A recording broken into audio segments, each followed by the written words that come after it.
बोटांचे सांधे जखडणे अथवा ताठरणे,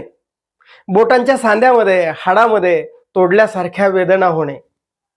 अंगावर रोमांच उभा राहणे म्हणजे काटा उभा राहणे, बडबड सुटणे, हात पाय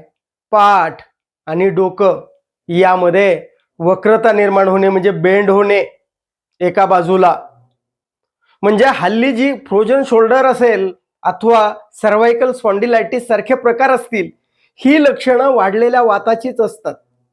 जर ही लक्षणं तुमच्यामध्ये दिसत असतील तर तुमच्या दिवसाची सुरुवात ही कोमट पाण्यानं करा, मग नंतर तीळ तेलानं अभ्यंग करा, उष्ण पाण्यानं स्नान करा, संध्याकाळचं जागरण कमी करा, आहारामध्ये उष्ण आणि स्निग्ध पदार्थ असू द्या, आणि यानंतरही जर तुमच्या वेदना कमी होत नसतील, लक्षणं कमी होत नसतील, तर संध्याकाळी कोमट पाण्यामध्ये 1 चमचा तूप घ्यायला लागा आणि दशमूलादी काढा, सुंठ यासारख्या औषधी तुम्ही वैद्यकीय सल्ल्यानं घेऊ शकता.